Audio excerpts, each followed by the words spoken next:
Thank you very much for coming to our first artist talk in 2021, and welcome to all our Surrey Sculpture Society members and guests. Michael Joseph, he'll talk about his artistic journey. So over to Michael. Thank you, Janet. I'm often asked what it's like to be an identical twin. The short answer is I don't know what it's like not to be an identical twin. What I do know is that it does make you different. That experience of being a twin has shaped my life. I have used it to my advantage. It has made me look at and think about and work on art perhaps differently from most of you. That experience in the womb for 9 months does make you spatially aware. It makes you competitive, and that you develop a form of communication between yourselves. It's more than just a language, but when you're born, that language has to be recoded, and that led to quite a lot of dyslexia in our case. And being dyslexic, I'm very prone to failing exams. And that meant I went to a secondary modern school. We did struggle, it was hard work, and we failed a lot of things. The only subjects we were really good at were technical drawing and woodwork. The school really wasn't set up properly, in my opinion, because it didn't even have an art department.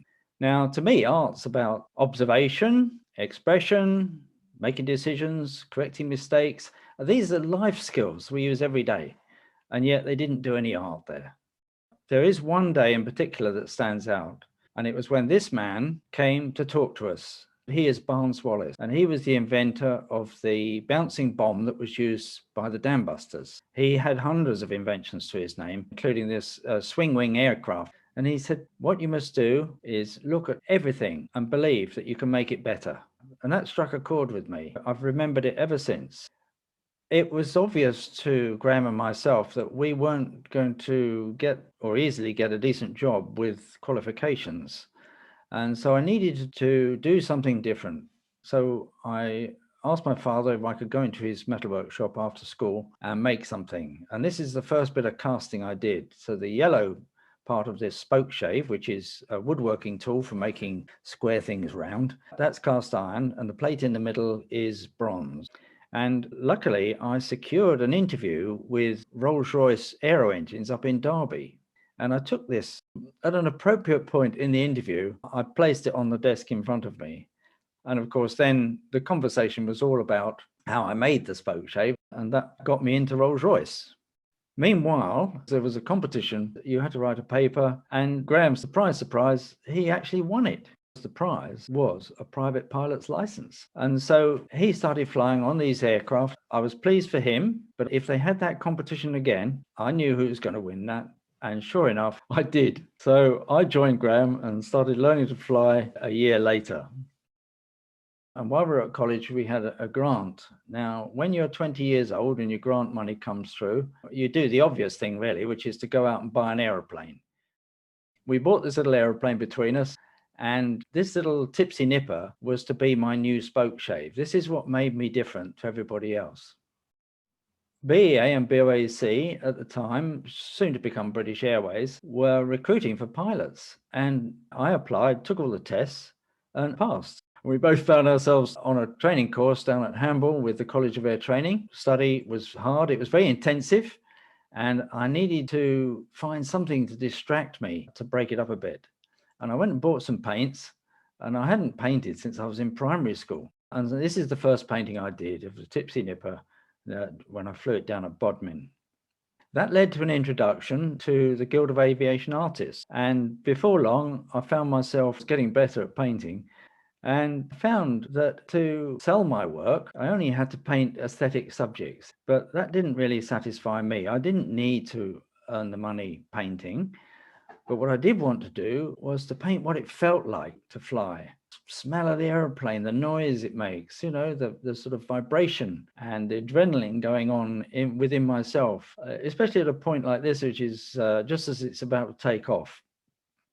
And then I wanted to be a bit more adventurous. So I took, for example, the triangulation on this Leopard Moth and repeated that by cutting up my aviation maps and photographs of aeroplanes and sticking them all together. I then started using non-literal colors, more collage and extreme perspective, just to try and move things along a bit, really. And this particular painting was bought by the RAF Museum. Then followed a 32-year career flying all over the world. And all the while, I would be doing some painting and also fettling a few sculptures. I've never lost that wonderful feeling of the space between you and the ground, that relationship that I had with those elements. And of course, we get the best view at the front of the aeroplane. And I was always amazed at the vastness of the oceans, the sort of size of the Sahara, these big cumulonimbus clouds that give you all that turbulence and so on. So it was putting myself in that 3D environment that I really enjoyed and gave me such a thrill. Now I'm going to take you on some of the other subjects I've been working on over the years. Here's an abstract, but this started life as a landscape. I went up onto the South Downs and I'm trying to look at things differently. I didn't want to look at the landscape that I was in at face value. I had some materials with me, including a piece of clay, which I dropped on the path and I trod on it. And when I turned it over, it became immediately obvious that the rain had washed the silt into a sort of puddle that then dried out and made these lovely cracks in the surface. And then I looked and there were these stones and they were all polished by boots and shoes by people over thousands of years. So here was my landscape. It wasn't the hills and the trees and the clouds, but it was meteorology and geology. So my interest now is, as an artist, trying to provide a perception of that.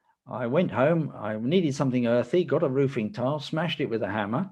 I need now to do the archaeology, and I need a layer, because everything gets covered up in time, and archaeology is about scraping away these layers. So, well, I've got some shapes, I'll put some lines in, sort of mimicked and tied together those shapes with the copper wire. Likewise with life work and drawing the nude, I don't try and draw actually what's in front of me. The thing is, if you do draw reality, it sort of blocks the creativity. So if you can hold it off and try not to make it look too realistic, there's a more chance of finding some magic somewhere. And so with this drawing, my engineering background comes in now, because you analyze it and you think, well, what's going on here? And one is that breaths that I put in were in isolation. The other point was this idea of looking actually through the figure. So what I did next was to thumb through a load of old paintings and drawings to find a subject. And I thought, I want to look through this and do some isolation.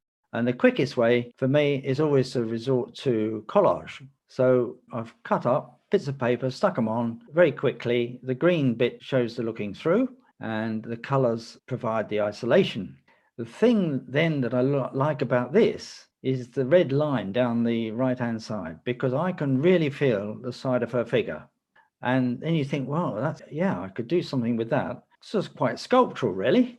So I can then get a piece of copper and cut that out to provide that sort of wavy line.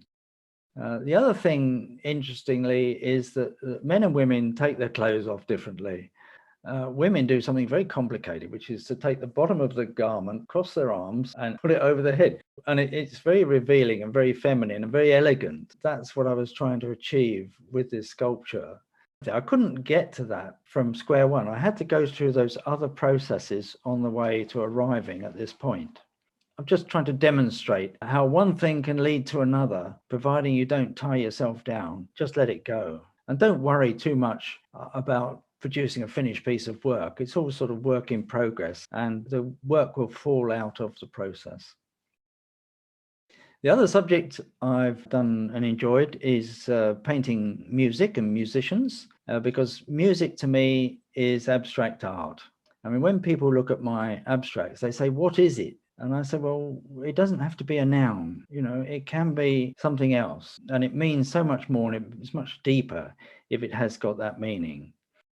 So this was my 8-year-old son, Howard, who was learning the violin. He's playing a grade 3 piece here called Summertime by George Gershwin. I just did the abstract background to start with, fairly light in color and tone. You think summertime, a bit of blue sky, perhaps a sandy beach, but also listening to the violin. It's very high pitched. You think, what does that sound like? It's like lemon juice. And so get that acid lemon yellow out and splash that in as well. And then I just asked Howard to play it through a couple of more times while I scribbled in his portrait in charcoal. And I think it was probably the speed at which I was trying to work. And it was as if it was magic. I was in automatic and it just appeared. And I was really pleased with the result for that reason. So this is really a sketch of music by Tchaikovsky, but it's more about the music, because as fast as this girl is playing her cello, I'm scribbling away with the pipette out of my ink bottle at the same speed. And this is just an abstract of a piece of music. This is a symphony by Sibelius, and they had these sort of rich clashing sounds, not terribly melodious, hence the sort of sharp edges and the richness with the red and the colors.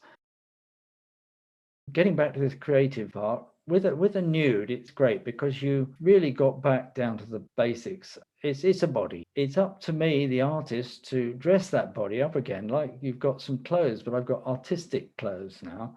And I need to put the mystery back in to the subject. And so that's what I've done. In this case, I've taken one of my old paintings. It's a music painting of some drumming. And I've taken one of my life drawings and superimposed it on the top.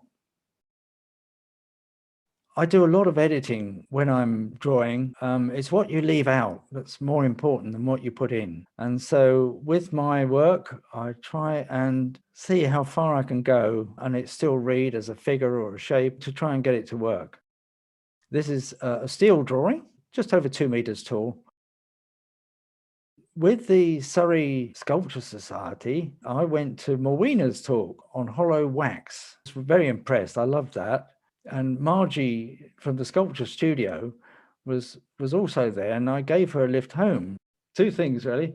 One, I'd become a tutor at Art Junction. The other thing was that 3 days later, I was up in Stoke-on-Trent buying myself a blast furnace.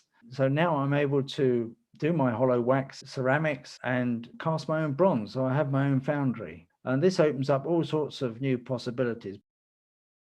This is the first casting I did. As you can see in this particular portrait, I've carried through the shapes in the stairs up into the figure, the feet, the dress, the hands, and so on. Now, with this particular piece, I wanted to get some tenderness and also some tension into this relationship between these two figures. Started with his sort of duplicity and made these 2 dissimilar frames, front and back, for him. And I made him over large and wide, exaggerated him. And then on her side, I made her sort of look slim and weak and perhaps a bit feeble. But to be honest, he's the fragile one and she's made of solid steel. But interestingly, as you walk past the sculpture, she stays exactly the same. But because of the 2 frames, he changes his shape. I've just got one sort of thought to sum up, really, and that is that art, whatever age, and teaching and learning, it should all be fun. Thank you.